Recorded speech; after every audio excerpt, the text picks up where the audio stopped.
મિત્રો ક્રૂઝ કંટ્રોલનો મતલબ શું થાય એ તમને આઈડિયા છે?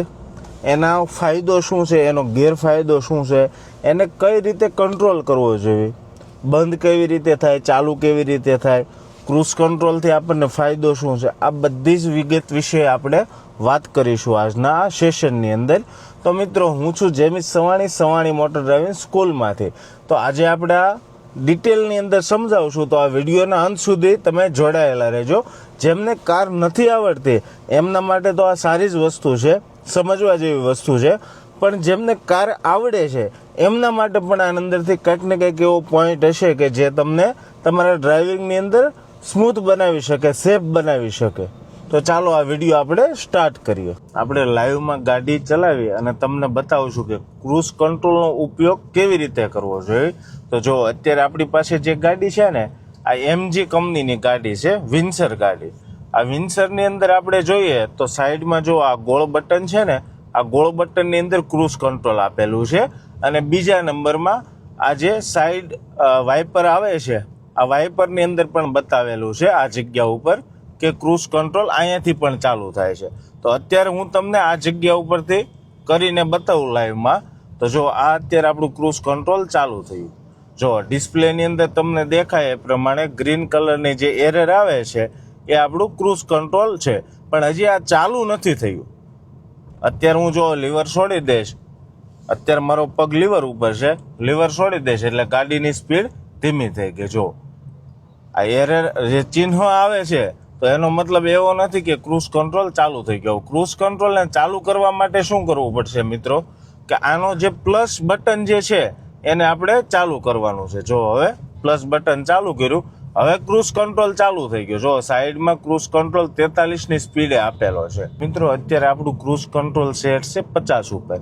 જો અત્યારે આપણી ગાડીની 50ની સ્પીડ ચાલે છે, અહીંયા કંટ્રોલ બતાવે છે. અહીંયાથી મેં પગ અત્યારે હટાવી દીધા છે. હવે આને મારે સ્પીડ વધારવી છે તો શું કરવું પડશે? કાં તો મારે આ જે પ્લસ માઇનસનો પોઈન્ટ છે ત્યાં એ પોઈન્ટ કરીશ એટલે જો અત્યારે 55ની થઈ ગઈ, બરોબર છે સ્પીડ. ગાડીની સ્પીડ પણ ઓટોમેટિક 55 વહી ગઈ. હવે આને મારે આનાથી વધુ કરવી છે સ્પીડ, તો આ 60 ઉપર થઈ. જો અહીં 60 ઉપર બતાવે છે.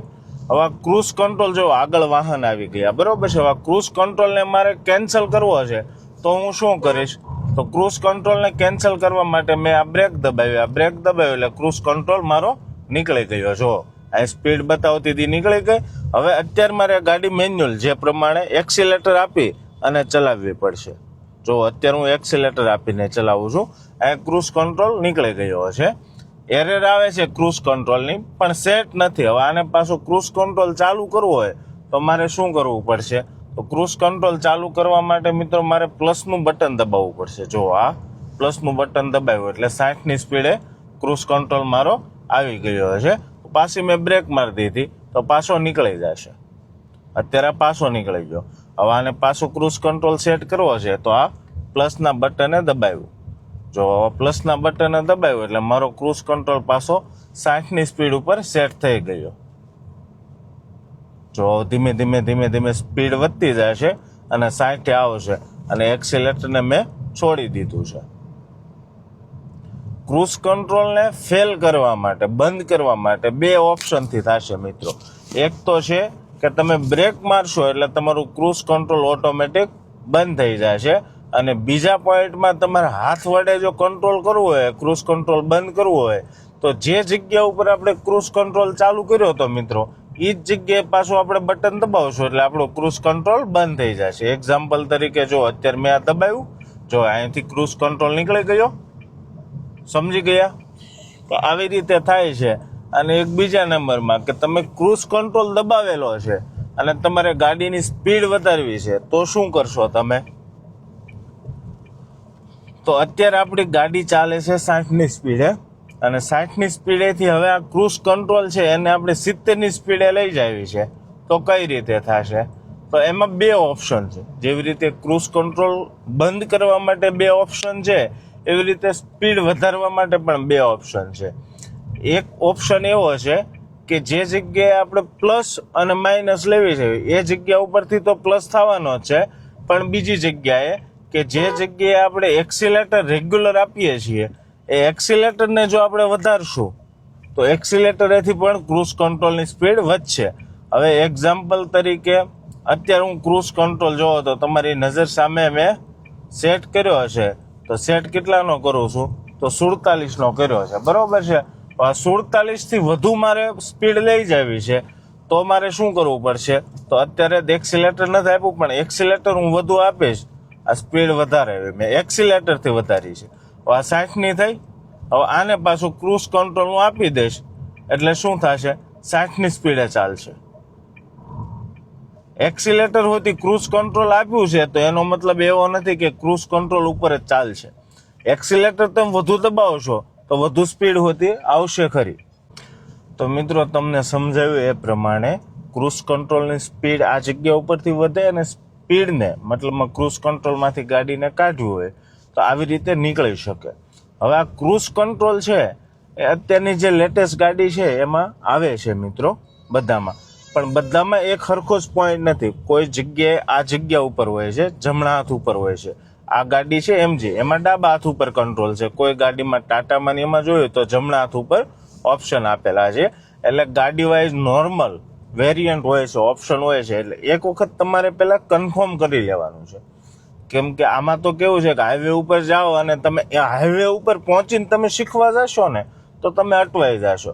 એટલે પહેલાં એના વિશે થોડુંક ગાડીનું નોલેજ લઈ લેવાનું છે, પછી ચાલુ કરવાની છે. પ્લસ બીજા નંબરમાં કે હવે હું તમને એ સમજાવું કે આનાથી ફાયદો શું થશે અને આનાથી ગેરફાયદો શું છે. કેમ કે કોઈ પણ વસ્તુ છે એનો એક ફાયદો પણ હોય છે અને ગેરફાયદો પણ હોય છે. તો આ ગાડીને આપણે પહેલાં ફાયદા વિશે વાત કરશું કે જો તમારે 600-700 કિલોમીટર જવાનું છે, કોઈ એવો મોટો એક્સપ્રેસ છે, એક્ઝામ્પલ તરીકે કે મુંબઈ દિલ્હી એક્સપ્રેસ છે, તો એની અંદર આ ક્રૂઝ કંટ્રોલ બહુ સારી વસ્તુ છે કે એમાં કોઈ ઘડિયાળવારે વચ્ચે કોઈ આવવાનું નથી. હા, તમારે ખાલી વાહનનો જ ફોકસ મારવાનો છે.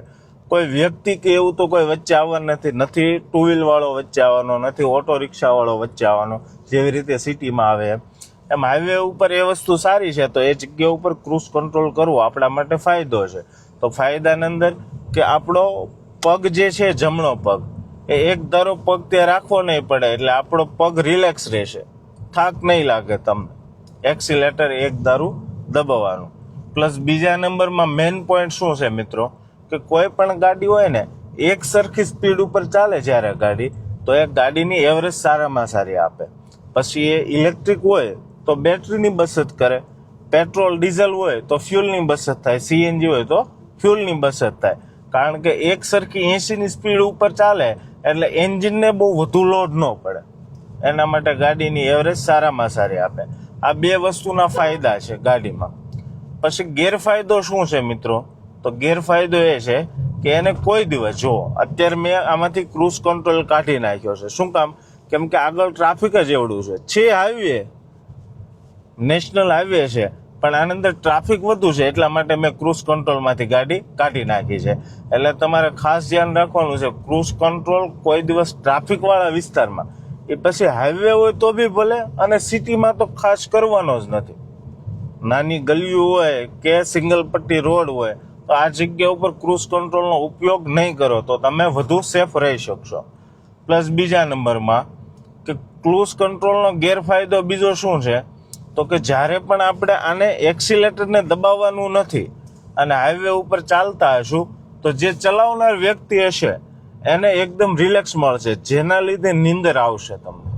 આનું ખાસ ધ્યાન રાખજો કે એના લીધે નીંદર આવશે. કેમ કે પગને કોઈ મુવમેન્ટ જ નથી કરવાની, ખાલી હાથ વડે રિલેક્સ થઈને ચલાવવાની છે, તો નીંદર આવવાના બહુ ચાન્સ વધુ રહેશે અને એનાથી અકસ્માત થશે. અને ત્રીજો પોઈન્ટ મિત્રો, કે ઘણા લોકો આને કઈ વિચારધારાથી ચલાવતા હોય એ તો આપણને નથી ખબર, પણ શું કરે છે કે સીટની અંદર પલોઠી વાળીને પગ ઉપર લઈ અને ક્રૂઝ કંટ્રોલ ચાલુ કરીને ગાડી ચલાવે છે. ભાઈ આના માટે નથી, ખોટું હું કામ જીવનું જોખમ લેવું જોઈએ. તો તમે જો આ વિડીયો જોશો તો કોઈ દિવસ ક્રૂઝ કંટ્રોલ ચાલુ કરીને પગને ઉપર નહીં લેતા. કારણ કે અચાનક કોઈ વ્યક્તિ આવે છે, કોઈ વસ્તુ આવે છે, તો તમારો પગ જો બ્રેક ઉપર હશે તો તમે ગાડીને તરત કંટ્રોલ કરી શકશો. એટલે ક્રૂઝ કંટ્રોલ સારી વસ્તુ છે, એક્સિલેટર ઉપરથી પગ હટાવી લેવાનો, પણ પાછો બ્રેક ઉપર આપણે પગ રાખવાનો છે. અથવા તો બ્રેકની નજીકમાં પગ રાખવાનો છે. તમે રિલેક્સ આવશો તો તમારો પગ નીચે મૂકી દો તો એ ચાલશે, પણ પગને તમે પલોઠી વાળે અથવા તો પગ ઉપર લઈને બેસશો તો અચાનક કોક આવશે તો તમે ત્યાં પગ લઈ જવા જાશો, જે ટાઈમિંગ હશે એ પરફેક્શનથી નહીં આવે ને એના લીધે અકસ્માત થશે. એટલે આનું ખાસ ધ્યાન રાખજો. અને ચોથો પોઈન્ટ કે હજી તમે ગાડી શીખો છો અથવા તો શીખી રહ્યા છો, હજી નવા છો, ગાડી ચલાવો છો અને કે બાર એવા રોડ ઉપર જાઓ છો તો ખાસ કરીને તમે ક્રૂઝ કંટ્રોલનો ઉપયોગ નહીં કરો, કારણ કે તમે એવરેજ સારી લાવવા જશો તો અકસ્માત સામો આવી જશે. એટલે તમે પરફેક્ટ જૂના ડ્રાઈવર હો, પરફેક્ટ ડ્રાઇવિંગ કરતા હો તો જ આ ક્રૂઝ કંટ્રોલનો ઉપયોગ કરો. હજી ગાડી શીખી રહ્યા હો અને ક્રૂઝ કંટ્રોલનો ઉપયોગ નહીં કરો, કારણ કે 1 લીટર પેટ્રોલ બસાવવા અથવા તો 1 લીટર ડીઝલ બસાવવામાં આપણી લાઈફ વહી જશે. એટલે ખાસ આ ધ્યાન રાખજો. અને આ વિડીયો આપણે અહીંયા પૂરો કરવી છે તો આ ક્રૂઝ કંટ્રોલની ઇન્ફોર્મેશન તમને કેવી લાગી એ ખાસ કોમેન્ટની અંદર જણાવજો. અને સવાણી મોટર ડ્રાઇવિંગ સ્કૂલને સપોર્ટ કરતા રહેજો. સબસ્ક્રાઈબ કરજો. Good day. આભાર.